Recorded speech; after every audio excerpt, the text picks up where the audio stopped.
welcome students.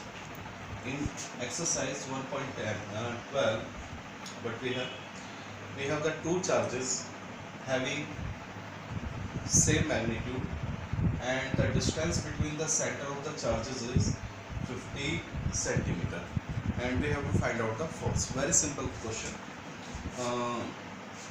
दोनों पर charge क्या है, सेम है, तो दोनों चार्ज एक दूसरे को क्या करेंगे, रिपेल करेंगे.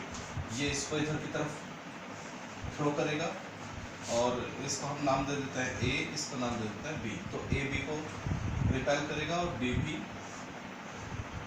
A को क्या करेगा, रिपेल करेगा. दोनों एक दूसरे पर फोर्स लगाएंगे. तो ये जो फोर्स है क्या होगा, हम सभी को मालूम है कूलम्ब फोर्स क्या होती है, physical to K mod Q1 mod Q2 upon R square. K की वैल्यू 9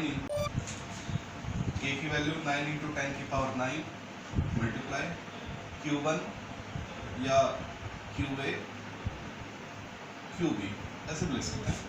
6.5 into 10 की पावर -7, 6.5 into 10 की पावर -7 अपॉन 50 सेंटीमीटर है, तो 10 की पावर -2 लगा के मीटर पे कन्वर्ट कर दिया और इसका स्क्वायर. तो जब आप इस पूरे डाटा को सॉल्व करेंगे तो this will be the required answer. इस पूरे डाटा को जब आप सॉल्व करेंगे तो you will get this answer. It is quite feasible. तो बहुत ही सिंपल क्वेश्चन था. You have the two charges having equal charge of this magnitude situated by this distance, और आपसे पूछा गया था कि ये दोनों एक दूसरे को कितने फोर्स से रिपेल करेंगे. तो आपने कूलम्ब लॉ लगाया, put in the required value and you will get your answer. ये अभी हमने क्वेश्चन नंबर 12 का ए पार्ट किया है.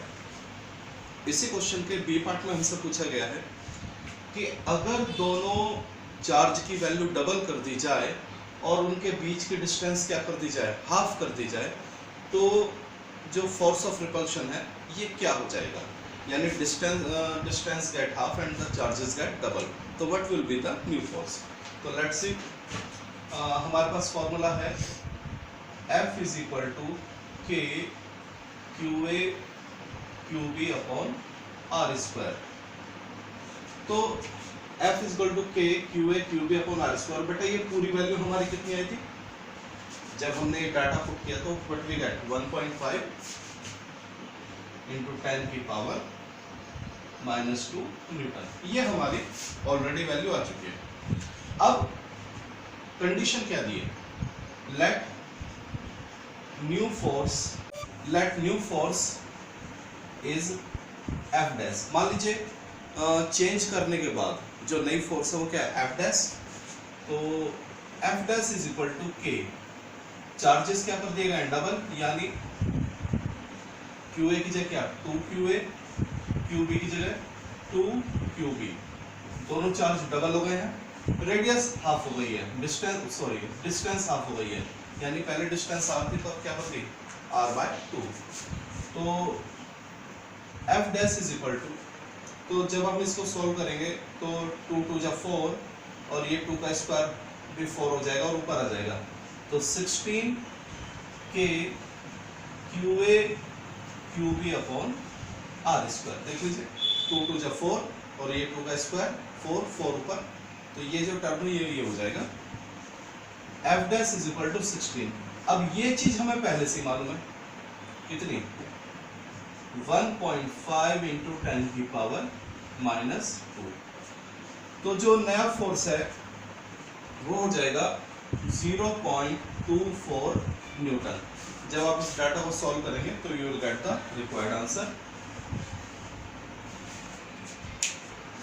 तो हमसे पूछा गया था चार्ज अगर डबल कर दिया जाए और डिस्टेंस आधी कर दी जाए तो नया फोर्स क्या होगा. तो आप ये कह सकते हैं कि नया फोर्स दो तरह से बच्चा आंसर दे सकता है. बच्चा ये भी कह सकता है कि नया फोर्स पहले वाले फोर्स का 16 टाइम्स हो जाएगा, ऐसे भी बोल सकते हैं, तब भी सही है. या 16 की मल्टीप्लाई करके ये आंसर आएगा, आप कहेंगे नया फोर्स ये.